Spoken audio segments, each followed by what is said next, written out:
Eh bien, salut, ou heureux pour certains d'entre vous. Ça fait un bail que j'avais pas posté de vidéo sur cette chaîne, à vrai dire plus de 2 ans, et dans ces 2 ans, il y a pas mal de choses qui se sont passées dans ma vie. Euh, donc, tout d'abord, si vous vous en foutez de ma vie, ce que je comprendrai totalement, vous pouvez directement passer à l'exercice et la correction avec le timecode qui se situe dans la description. Et si ça vous intéresse, bah, vous pouvez bien évidemment rester. Avant de partir, pour ceux que ça intéresse très vite fait, j'ai une chaîne Twitch sur laquelle je stream du Valorant, on va dire quasiment tous les jours de la semaine vers 14-15 heures. Voilà, si ça vous intéresse, bah, passez faire un tour, c'est Zeqopital, Zeqopital, je vous l'afficherai à l'écran. Et si vous en foutez, bah, passez votre tour, y a pas de souci. Pour faire un rapide topo de ce qui s'est passé pendant ces 2 ans, j'étais en master de maths, donc j'ai eu mon master de maths, et j'ai voulu me diriger vers la recherche. Donc évidemment, qui dit recherche, dit une thèse. En tout cas en maths pure, moi je voulais faire de l'algèbre. Donc je suis parti faire une thèse en géométrie algébrique. Euh, et en fait, très clairement, je ne m'y plaisais pas. C'est-à-dire que euh, l'ambiance, la manière dont la recherche se fait, moi je voulais juste tester, c'est-à-dire que je me suis dit, bah, j'ai pas envie d'avoir des regrets dans ma vie, donc je vais essayer de faire une thèse. Et si ça me plaît, tant mieux, je continuerai la recherche, parce que j'avais toujours voulu faire de la recherche dans un coin de ma tête. C'était un peu mon objectif ultime. Euh, mais en fait, ça ne me plaisait juste pas. Et je me suis dit, bah, si au bout d'1 an, j'ai essayé que déjà la thèse, ça ne me plaît pas, eh bien, la recherche, ça ne me plaira pas. Donc, j'ai eu, j'ai eu la lourde tâche de prendre la décision d'arrêter ma thèse, ce qui n'était vraiment pas très facile. Et j'aimerais éventuellement me lancer donc à plein temps sur internet. Donc ça engrange plein de choses, c'est pas du tout facile, j'en suis bien conscient. Mais en tout cas, si vous souhaitez me soutenir par une quelconque manière, que ce soit un commentaire, un like, un partage, si pareil, bah, si vous aimez Valo par exemple, passez sur ma chaîne Twitch, me follow, ça me ferait extrêmement plaisir. Euh, et puis voilà, si vous avez envie de me soutenir, faites-le. Et si vous êtes là uniquement pour regarder les exos, bah c'est déjà bien assez. Parce que juste regarder mes vidéos, déjà ça m'aide. Voilà. J'espère avoir tout dit, peut-être que j'aurais pu rentrer un peu plus dans les détails, peut-être que je le ferai, peut-être que je le ferai pas à l'avenir. En tout cas, bah, je suis de retour, je vais essayer de poster un peu régulièrement, on va dire, allez, minimum 2 vidéos par semaine. Ce serait déjà pas mal. Et puis on verra ce qui se passera. Voilà. Donc aujourd'hui, on se propose de réaliser un oral qui est tombé à l'IX et à l'ENS sur la convergence d'une série. Donc cette série, elle est un peu monstrueuse quand on la voit, donc c'est la série réelle qui est définie par les termes UN, donc l'intégrale de 0 à 1,5 de sinus carré pi nx sur tangente pi x dx. Donc ça c'est un peu horrible vu comme ça. Et la série qu'on va étudier en fait c'est la série des UN puissance alpha sur n puissance bêta où alpha et bêta sont dans R. Autrement dit, on veut savoir pour quelle valeur de alpha et de bêta cette série converge. Donc tout d'abord, la première chose à faire quand on voit un tel énoncé, c'est de voir à quoi ça peut nous faire penser. Et donc généralement, comme vous avez dû le voir en cours, j'espère, cette tête de série, ça nous fait clairement penser aux séries de Bertrand. Donc pour rappel, je vais tracer ma ligne, les séries de Bertrand, ce sont les séries de cette forme-là. Donc ln de n puissance alpha sur n puissance bêta, où alpha et bêta sont dans R. Et ces séries, en fait, elles convergent, donc d'après un résultat de cours, ou de TD si vous l'avez vu, si et seulement si, soit bêta est strictement supérieur à 1, ou alors bêta est égal à 1, et alpha est strictement inférieur à moins 1. Voilà, donc ça c'est un résultat classique, donc je vais rappeler le nom, c'est les séries de Bertrand. C'est un résultat très classique qu'il faut connaître, et d'ailleurs, on peut souvent penser quand on voit ce résultat, quand est-ce qu'il peut se servir en fait, parce qu'on se dit, bon, c'est très très spécifique, c'est-à-dire que on va vraiment regarder très précisément à partir de quand ça converge. Le log, c'est quelque chose qui croît très très lentement, et à une puissance bêta, ça va croître extrêmement rapidement quand bêta augmente. Donc on va vraiment chercher les valeurs donc critiques, c'est ce que ce théorème dit, les valeurs critiques pour lesquelles cette série converge. Et on peut se dire, mais dans quel cas en fait autre que juste ces séries là, les résultats sur les séries de Bertrand peuvent nous servir. Et ben on va voir qu'en fait ça va bien nous servir parce que sans spoiler vraiment, à la fin de l'exo, on aura que cette série en fait sera, enfin plutôt le terme général de cette série sera quasiment équivalent à un terme d'une série de Bertrand. Donc en fait c'est un peu l'idée de l'exo, c'est-à-dire qu'on aimerait bien montrer quelque chose de ce type-là. Donc une équivalence de ce type-là quand n tend vers plus l'infini. Une équivalence du type ln de n puissance alpha sur n puissance bêta, peut-être modulo une constante. En tout cas, c'est l'idée, quand on voit cette chose, on a envie de partir directement sur les séries de Bertrand. Et c'est justement ce qu'on va faire. Donc en premier lieu, on va regarder si cette suite est bien définie, donc si les intégrales sont bien définies. Il est assez facile de voir, en tout cas on va le démontrer, vous inquiétez pas, que pour tout n positif, la fonction qui a x, que je vais appeler fn, qui a x associé, donc l'intégrande de cette intégrale, pi nx sur tangente pi x, elle est continue sur le segment ouvert 0, 1,5, mais elle se prolonge en continuité en 0 et en 1,5. Elle se prolonge par continuité, pardon, en 0 et en 1,5. Effectivement, en fait, c'est assez facile de le voir. Bon, déjà, en 0, c'est assez facile, parce que, bon, je vais rappeler les équivalents très classiques. Sinus x, c'est équivalent à x quand x tend vers 0, de même pour tangente x. C'est équivalent à x aussi quand x tend vers 0. Et bien donc, on n'a qu'à regarder l'équivalent du quotient. Donc ça veut dire que sinus carré pi nx sur tangente pi x, quand x tend vers 0, ça c'est équivalent donc au carré de l'intérieur, ici, donc pi carré, n carré, x carré, sur ici, juste l'intérieur, donc c'est pi x, donc il y a un x qui simplifie, un pi qui se simplifie, donc ça nous dit juste que cette fonction en 0 est équivalente à donc pi x n carré, qui donc tend vers 0, quand x tend vers 0. Donc cette fonction, elle est bien, on peut bien la prolonger par continuité en 0 en pensant juste 0. Donc ça, pour rappel, c'est pour voir si l'intégrale est bien définie, c'est-à-dire que si par exemple on n'aura pas soit une valeur qui n'est pas définie, s'il n'y a pas de limite, ou par exemple si la limite explose en plus ou moins l'infini, donc là il faudra regarder des critères de convergence, etc. Or là en fait on n'a pas vraiment besoin, la fonction on peut la prolonger par continuité. Et en 1,5 par contre c'est un peu plus tricky, il faut juste se rappeler d'une identité trigonométrique assez classique, mais en vrai on s'en sert pas vraiment. Donc je vais juste poser x égale 1,5 plus h, donc quand x tend vers 1,5, h tend vers 0, ça y a pas de souci. Et donc 1 sur tangente pi x, bon, c'est par définition, hein, c'est la cotangente de pi x. Donc ça, avec notre changement de variable ici, on peut les réécrire comme cotangente de pi sur 2 plus h fois pi. Ça c'est une identité trigonométrique à savoir, bon, enfin vous pouvez le redémontrer très facilement si vous faites les calculs. La cotangente d'un argument plus pi sur 2, eh bien c'est juste l'opposé de la tangente. Donc ça c'est simplement moins tangente. Je vais écrire pi h au lieu de h pi, parce que je mets toujours les pi à gauche. Et donc ça, comme on l'a vu précédemment, hein, c'est équivalent quand h tend vers 0, donc à moins pi h. Et bien comme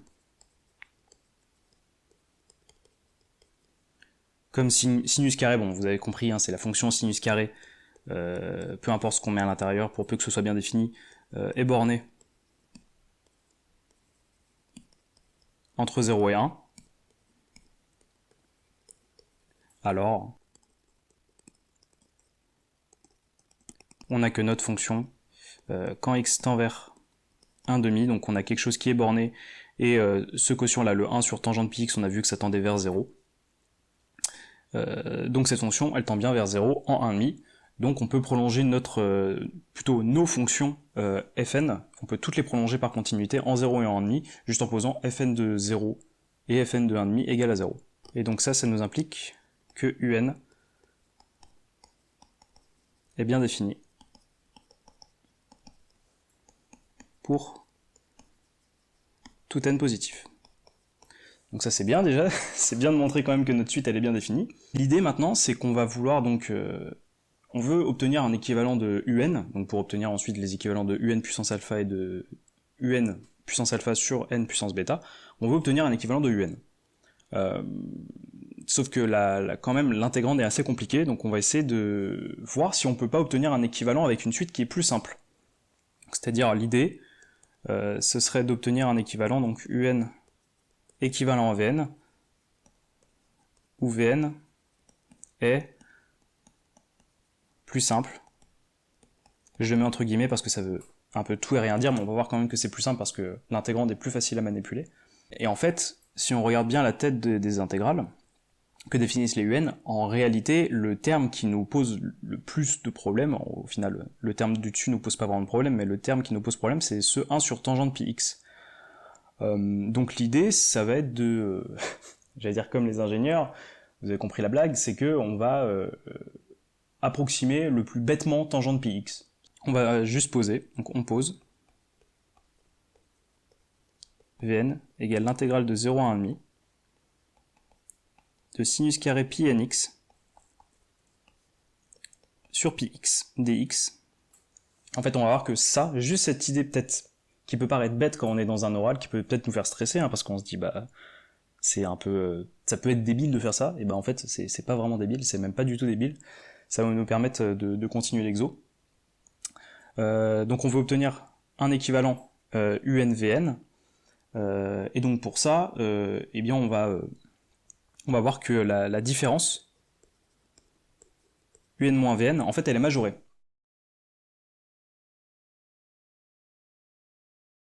Et entre autres, on verra aussi que Vn tend vers plus l'infini, et donc on obtiendra un équivalent de Un grâce à l'équivalent de Vn. Donc ceci, bon, par les définitions, c'est l'intégrale de 0 à 1,5 de sinus carré pi nx fois g de x, où g de x c'est la fonction 1 sur tangente pi x moins 1 sur pi x, qui est continue sur, pareil, 0, 1,5 ouvert. Et en fait, elle se prolonge aussi par continuité en 0 et 1,5. Donc ça, c'est encore une fois pour montrer que cette intégrale est bien définie. Elle se prolonge par continuité en 0 et 1,5, c'est assez facile de le voir, il faut se rappeler des développements limités. Donc je vous rappelle, le développement limité de la tangente. Donc tangente x, c'est x plus x cube sur 3 plus petit o de x cube. Et donc, soit vous connaissez en fait directement le développement limité de la cotangente, soit vous prenez 1 sur la tangente et vous faites des manipulations, vous simplifiez, etc. et vous pouvez obtenir directement un développement limité à l'ordre 1 de la cotangente. Donc pour rappel, la cotangente c'est 1 sur la tangente. Et donc après calcul, on obtient 1 sur x moins x sur 3. Alors j'ai dit un développement limité à l'ordre 1, c'est un peu faux, hein, c'est limite, on pourrait dire un développement de Laurent, enfin, il y a un terme, il y a un pôle d'ordre 1 dans ce développement, plus petit o de x. Mais vous allez voir que ça va nous permettre quand même de conclure, parce que de ce développement limité, on peut directement en déduire que g de x, qui je le rappelle est égal à 1 sur tangente pi x moins 1 sur pi x, et donc égal en remplaçant x ici par pi x à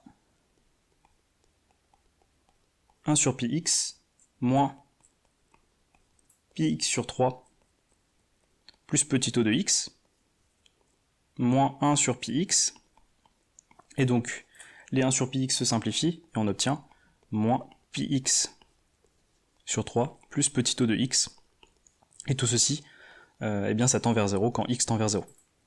Donc ça nous dit que la fonction g, on peut la prolonger par continuité en 0 en posant juste g de x en 0 égale à 0. Et pour ce qui est du prolongement par continuité en 1,5, bah là c'est assez facile de voir que 1 sur tangente pi x, eh bien quand x tend vers 1,5, ça va tendre vers 0 parce que tangente px, quand x tend vers 1,5, ça tend vers plus l'infini.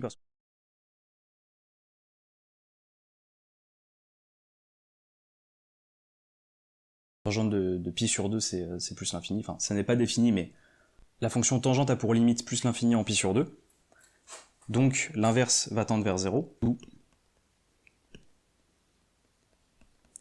G de x, quand x tend vers 1,5, eh bien on a 0.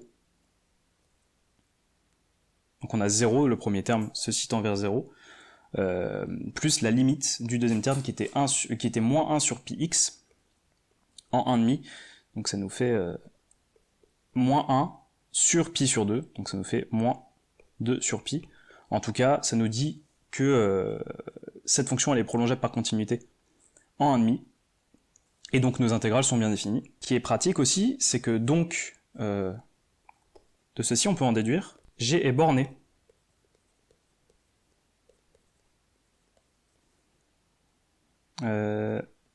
Sur 0, 1,5. Donc ici on prend g, la fonction qui prolonge par continuité g en 0 et en 1,5, vous avez compris. Donc c'est équivalent à dire que donc, la norme infinie, c'est une constante et qu'elle est finie. Donc la norme infinie sur 0, 1,5, vous avez compris. Et donc, notre différence, donc un-vn, donc par l'inégalité triangulaire, c'est que l'intégrale de 0 à 1,5 d'un sinus carré avec quelque chose à l'intérieur, mais en tout cas ça s'est borné entre 0 et 1. Et donc il va rester la valeur absolue de g de x dx. Donc ceci c'est majorable par l'intégrale de 0 à 1,5 de la norme infinie de g sur 0 à 1,5. On peut sortir, ça nous fait donc 1,5 de la norme infinie de g. Or on a montré tout à l'heure que cette norme infinie était un nombre fini. Donc au final, on a que notre différence un-vn est en fait bornée par une certaine constante. On s'en fiche un peu de la constante. En tout cas, on a démontré que cette différence est bornée. Donc maintenant, ce qui nous resterait à faire, ce serait donc de trouver un équivalent de Vn. Donc en fait, si on trouve un équivalent de Vn, eh bien a fortiori, d'après cette inégalité, un serait équivalent à Vn en fait. Parce que un tend vers plus l'infini, Vn tend vers plus l'infini, et la différence est majorée par un nombre. Donc en fait, on aurait quelque chose du type un est équivalent à Vn plus une certaine constante, donc un est équivalent à Vn. Donc, je vais le répéter, il faut que l'on trouve un équivalent de Vn. Or en fait c'est pas très compliqué, faut juste penser à quelque chose qui peut tomber souvent dans des exercices d'analyse, c'est-à-dire découper des intégrales avec certaines bornes pour que on puisse mieux manipuler les intégrales. Je vais m'expliquer après. Donc on veut trouver un équivalent de Vn, je le rappelle, Vn c'est l'intégrale de 0 à 1,5 de sinus carré pi nx sur pi x dx. On va faire déjà un changement de variable. Hein. On pose oméga, vous mettez votre lettre préférée, hein, votre lettre grecque préférée, on s'en fiche. Oméga égale pi nx. Donc ça implique que vous remplacez dans les bornes, etc. Vous faites le calcul, c'est pas très compliqué à voir. Que Vn est égal à 1 sur 2pi, fois l'intégrale de 0 à npi sur 2 de sinus carré oméga sur oméga d oméga. Ici on se rappelle d'une identité trigonométrique, donc en fait pourquoi on veut le faire, on n'a pas vraiment envie de manipuler des puissances de fonctions trigonométriques. Donc pour rappel, sinus de oméga, on peut l'écrire comme 1 moins cos de 2 oméga. Si vous vous en rappelez pas, vous pouvez passer par l'exponentielle complexe, etc., faire la multiplication et vous allez tomber exactement sur ceci. Ça peut être une manière, en vrai c'est pas très long, mais par contre si on a des plus grandes puissances, vaut mieux quand même connaître ces formules de trigo. En tout cas ça c'est assez classique. Donc ça nous dit que Vn c'est 1 sur 2pi, l'intégrale de 0 à npi sur 2 de 1 moins cos de oméga sur oméga d oméga. On va poser. Donc on veut se débarrasser du 2 oméga à l'intérieur du cos. Donc on pose t égale 2 oméga. Ça nous implique que donc dt, ça va être 2 d oméga. Donc on peut en déduire ici que t sur 2 c'est égal à oméga. Donc ceci, dt sur 2, ça nous donne d oméga. Et donc ce que ça veut dire, c'est qu'en fait la constante ici elle va pas changer, parce qu'ici on va avoir un 2 qui va apparaître, ensuite le d oméga on aura un 1,5, donc le dt sur 2 qui va apparaître, 2 sur 1,5 ça va s'annuler, et donc cette constante ici elle va pas changer. Au final, on obtient que Vn c'est l'intégrale de 0 à nπ, donc fois 1 sur 2π, il faut pas l'oublier, de 1 moins cos oméga sur oméga d oméga. Donc c'est pas très clair que cette intégrale converge. En tout cas, ce qu'on peut faire, c'est qu'on peut découper, comme je l'ai dit tout à l'heure, l'intégrale en bouts qu'on arrive plus à manipuler. Donc par exemple, le premier bout ici, ça va être 0 à pi, donc ça va nous faire 1 sur 2pi. En tout cas, c'est une idée, il y a peut-être plusieurs découpages qui sont possibles. En tout cas, le premier qui vient en tête, normalement, c'est celui-là. Donc 1 moins cos oméga sur oméga d oméga, plus 1 sur pi fois l'intégrale de pi à nπ, donc ça c'est le reste, de d oméga sur oméga, donc ici ça va être un log, moins 1 sur 2pi, pardon, j'oublie tout le temps les 1,5, de pi nπ, cos oméga sur oméga d oméga. Donc pour rappel, on va vouloir un équivalent de Vn, donc on va vouloir faire tendre n vers plus infini dans ces quantités. Donc il est assez facile de voir en fait que cette intégrale, c'est un nombre fini, bien défini, il n'y a pas de problème là-dessus. Donc ici, il a cette quantité-là, donc on va l'appeler C, cette constante. Ici, donc c'est un log, ce qui nous donne 1 sur 2pi log de nπ moins log de pi, ce qui nous donne 1 sur 2pi log de nπ sur pi, les pi vont s'annuler, ça nous donne 1 sur 2pi log de pi. Et la dernière intégrale, elle est convergente quand n tend vers plus l'infini. Ça se voit par une IPP en fait. On peut remarquer, c'est un peu quelque chose de classique, les choses en sinus t sur t, cos t sur t, les choses comme ça. Souvent, une intégration par partie nous donne une bonne information sur la convergence. Donc, l'intégrale de pi à nπ de cos t sur t, je viens de me rendre compte qu'en fait, les oméga depuis tout à l'heure c'est dt, donc vous trompez pas, hein, ça devrait être dt.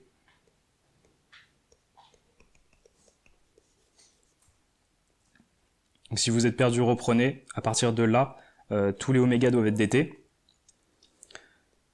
Donc cette intégrale, donc par le théorème d'intégration par partie, ça me donne sinus t sur t entre pi et nπ.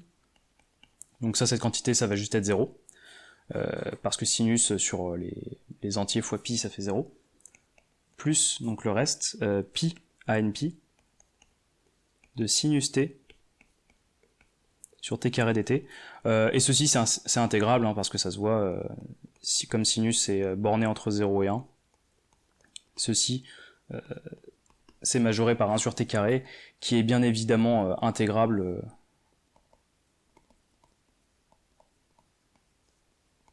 sur pi plus infini.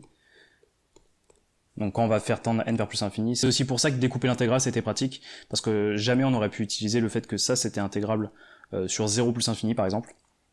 C'est pour ça que ça a été judicieux de split en fait sur la première partie entre 0 et pi, puis le reste, donc entre pi et nπ, pour avoir cette convergence ici. Et donc de ça en fait, on en tire un équivalent de Vn, donc Vn, on a vu que c'était ln de n plus... ln de n sur 2pi, plus une certaine constante, donc ça on peut le noter grand O de 1, pardon, on peut le noter grand O de 1, donc ça nous dit qu'en plus l'infini, la constante est négligeable, donc Vn est équivalente à ln de n sur 2pi en plus l'infini. Et donc, par ce qui précède, je vous le rappelle, on avait cette majoration de l'écart entre un et Vn, qui était donc une certaine constante, par l'équivalent de Vn qu'on a trouvé. On peut en déduire donc que un est équivalent à Vn, mais on a vu que Vn est équivalent à ln de n sur 2pi. Donc là, il y aura une petite constante, etc. Mais on s'en fiche, vu qu'on prend les équivalents plus l'infini. Je le rappelle, ici, c'est que des équivalents plus l'infini. Donc en fait, on a terminé l'exo. C'est-à-dire que notre petite idée bête de prendre une suite qui était plus simple, qui avait l'air plus simple, en fait, elle se révèle qu'elle marche. Faut toujours se mettre en tête que dans un oral, on n'a pas un temps illimité, on n'est pas chez nous, on n'a pas des heures pour prendre plusieurs idées. Généralement, soit on a quelques idées, soit on en a qu'une, et faut y aller, en fait. Même si elle est débile, même si on pense plutôt qu'elle est débile, faut y aller. Faut mettre les mains dans le cambouis, comme certains disent, et faut regarder ce qui se passe, parce que peut-être qu'on passe à côté de quelque chose qui nous permettrait de tuer l'exo, ou juste de le réaliser, en fait. Et là, c'est ce qui se passe. C'est-à-dire que là, on a notre équivalent, donc un équivalent à ln de n sur 2pi, quand n tend vers plus l'infini. Donc on l'inquiète parce qu'on est content. Et donc ça nous dit que pour tout alpha bêta dans R, 2, donc c'est un couple, un puissance alpha sur n puissance bêta, et bien c'est équivalent à ln de n puissance alpha sur 2pi puissance alpha. On n'oublie pas ce facteur de pi, même si il va pas influencer la convergence, mais il faut quand même le mettre, sur n puissance bêta. Et donc, je vous le rappelle, on a rappelé le théorème, enfin je sais pas si c'est un théorème, en tout cas c'est le résultat sur ce qu'on appelle les séries de Bertrand. Et bien ces séries, donc de terme général ln de n puissance alpha sur n puissance bêta, elles convergent uniquement si soit b est strictement supérieur à 1, ou alors b est égal à 1, et alpha est strictement inférieur à moins 1. Et bien en fait on a une série de Bertrand, comme on l'avait pressenti, c'est ce qu'on peut pressentir, on a envie plutôt que ce soit le cas, et généralement les exos sont pas faits pour nous piéger, les exos normalement doivent faire appel à des choses qu'on a vues, ou des choses qui relèvent d'une intuition, on va dire, pas exceptionnelle non plus, donc faut jamais se dire que la personne qui nous donne l'exo, ou tout simplement l'exo veut nous piéger, c'est pas du tout le but. En fait, ici on trouve quasiment une série de Bertrand, modulo donc une constante, donc on s'en fiche pour la convergence, hein, c'est une constante, donc ça, d'après le théorème sur les séries de Bertrand, cette série converge si et seulement si, donc soit bêta strictement supérieur à 1, ou, je le mets entre parenthèses pour bien voir les quantificateurs, ou bêta est égal à 1, et alpha est strictement inférieur à moins 1. Voilà. Donc j'espère que ça vous a plu. De ce qu'on peut dire sur cet exo, c'est que en fait il est assez sympa, parce que selon moi, les séries de Bertrand, on voit une fois le résultat, et après on n'en entend quasiment plus parler, ou très peu de fois. Et par exemple, ce résultat, il nous permet de terminer l'exercice. Si on l'avait pas, on aurait dû refaire une étude, etc. Ce qu'il faut garder en tête, en priorité sur ce type d'exercice, c'est que dès qu'on a une idée, faut y aller. C'est-à-dire, on teste, parce que peut-être qu'on peut passer à côté de la solution. En tout cas, vous avez vu qu'on n'a pas vraiment besoin de grand-chose, en tout cas pour les trucs de continuité, etc. Les développements limités, machin, les équivalents, c'est des choses très classiques, donc normalement ça doit être du par cœur. Donc à partir de là, c'est l'idée fondatrice, on va dire, de la résolution de l'exercice que je propose ici. Il y en a peut-être des milliers, en tout cas c'est celle que je propose ici. N'hésitez pas, hein, si vous avez envie et que vous avez une autre manière de faire l'exercice, à la poster en commentaire, parce que ça peut être tellement bénéfique pour ceux qui liront votre commentaire, parce que il y en a qui pourraient avoir des résolutions, et qui se disent donc que potentiellement leur résolution est fausse, alors qu'elle est vraie, parce que c'est pas celle que je propose, ou celle qu'une autre personne propose. Donc partagez vos résolutions si vous en avez d'autres, si vous avez des idées, même si c'est un peu farfelu, hein, ça peut toujours aider les autres. Et puis pour la culture mathématique, je trouve que c'est extraordinaire de voir différentes résolutions, différents points de vue sur des exercices ou autre chose. En tout cas, l'idée là, ça a été, on a une suite qui est un peu bizarre, on a un terme qu'on n'a pas vraiment envie de manipuler, on va regarder le plus simple qu'on peut. C'est-à-dire, on regarde notre terme, il est équivalent à quoi quand x tend vers 0, donc l'approximation la plus bête et méchante qu'on peut trouver. Donc c'était tangente pi x, c'est pi x. C'est comme souvent sinus x égale x en physique, les choses comme ça. C'est des choses qu'on fait très régulièrement. Donc c'était une idée bête, mais en tout cas c'est celle qui permet de marcher. Donc ensuite on veut regarder l'écart entre les deux, il se révèle que bingo, cet écart c'est juste une constante. Cet écart dépend même pas de n, etc. On a juste à manipuler notre suite, donc qui est plus simple à manipuler, donc c'est Vn ici, où il y a plus de tangente au dénominateur. Et au final, la seule partie tricky ici, ça a été de découper l'intégrale. Mais comme vous avez pu le voir ici, si on n'avait pas découpé l'intégrale, on n'aurait pas pu utiliser ici l'intégrabilité, parce qu'on aurait touché au zéro ici. Et puis la résolution, après, elle se fait toute seule. Hein, quand on a fait tout ce qui se passe avant, la résolution, elle se termine. Hein. Et puis après, on peut conclure par le théorème, enfin le résultat sur les séries de Bertrand. Voilà. J'espère que ça vous a plu. J'espère que potentiellement, il y en a qui sont contents de me revoir, je sais pas. Si vous avez des propositions d'exercices, n'hésitez pas. J'en suis très friand. Hein. N'hésitez pas si vous en avez. Des choses un peu farfelues, même des trucs Putnam, des choses comme ça peut être super bien. Ça peut nous donner des idées pour d'autres exercices plus tard. Hein. C'est toujours de la culture mathématique. Si vous avez d'autres résolutions de cet exercice, n'hésitez pas aussi. Ça serait toujours bénéfique pour tout le monde. Et je vais le répéter encore une fois. Donc pour ceux qui ont écouté ou pas le début, qui l'ont passé ou pas, je stream du Valorant. Ça n'a rien à voir, je sais. Si vous en foutez, ça m'est égal. Hein, vous faites ce que vous voulez de votre vie. Je stream du Valorant, donc sur Twitch. Donc j'affiche mon Twitch normalement à l'écran. Il sera aussi en description. Donc je stream, on va dire, en semaine, à partir de 14-15 heures. Ça peut être un peu plus tard, ça peut être un peu plus tôt. J'ai pas vraiment de planning horaire pour l'instant. En tout cas, si vous avez envie de passer faire un coucou, si vous aimez ce jeu, allez-y. Si ça vous intrigue, passez faire un tour, ça me fera plaisir aussi. En tout cas, ça n'a rien à voir avec les maths, je vous rassure. Si vous avez pas envie d'entendre parler de jeux vidéo, c'est pas grave. En tout cas, si vous voulez me suivre et que ça vous plaît, n'hésitez pas, ça me ferait énormément plaisir. Et puis je vous dis à la prochaine. Salut!